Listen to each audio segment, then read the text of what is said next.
here's Brody Brazil.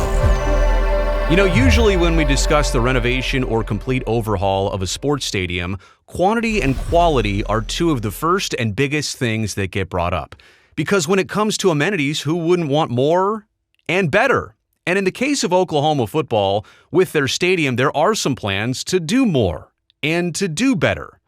But there's also one big number that's part of a subtraction that's got a lot of football fans there and people in the community a little bit concerned about what the legacy of going to this historic stadium will be like years and decades and generations down the road if they actually do this Palace project. They're going to add a lot, but they're also going to subtract something significant that most people are voicing their opinion on right now. This is called the Palace Project, as in the palace on the prairie, a $450 million complete overhaul of Oklahoma Memorial Stadium's west side. Not the entire complex, just the west side, which you could easily see there of the football stadium. Maybe eventually they'll get to more, but for right now, this is just the west side. And for $450 million of a college football stadium, you get a lot of things.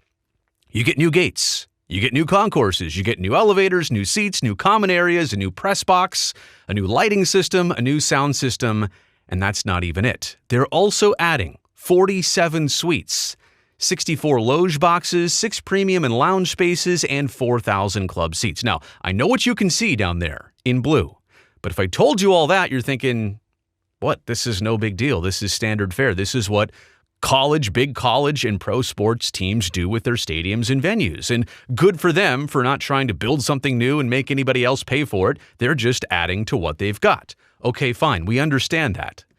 But it's the subtraction of 7,000 seats to this stadium that's got a lot of people worried. And for a multitude of different reasons, maybe you can expect some of those reasons. But when you add all this, to take away 7,000 seats, I know you're seeing 4,000 club seats.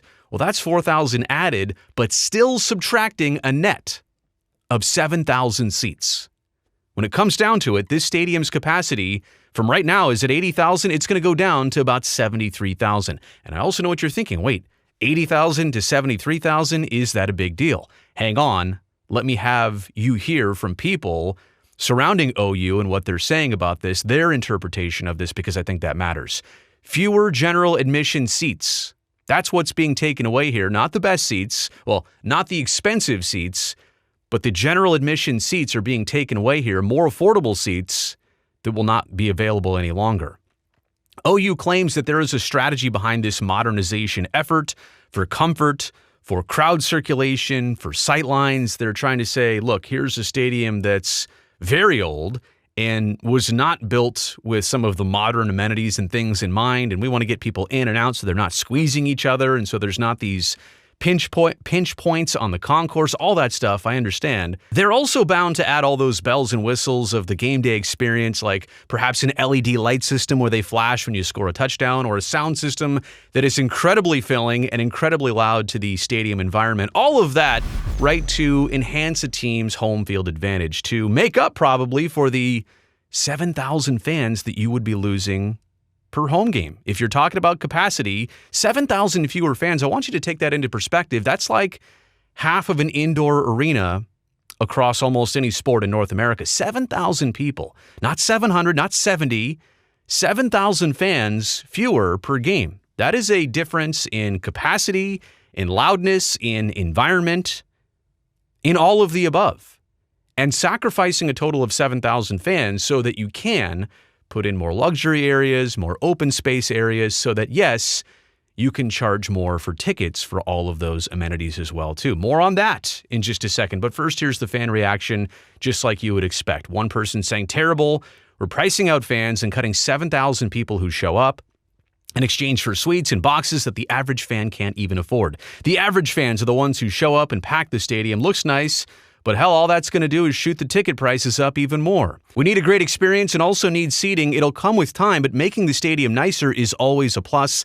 I just wish it didn't come at the expense of having fewer fans / decibels in the stadium. Another one, I am one of the fans that looks for the cheaper tickets just so I can get into the stadium. The environment/atmosphere is special, and as long as I can get in, I can experience that. Now, I'm worried I won't be able to afford seats in the new stadium and 7,000 less seats. And it goes on and on here, the fan complaints. I just took one quick glance and came up with all of these responses posted on X. But yes, you can imagine the depths and the lengths and the frustration and how people are feeling about these plans, which they really have no control over across the next several years. If the school paints this out, this is what they're going to do unless they get pretty substantial feedback. And I understand the clear criticisms, like if you're really trying to read between the lines here of what the university is trying to do here, they definitely stand to increase, right? They're going to pay $450 million or they're going to get that funded. That is the initial investment.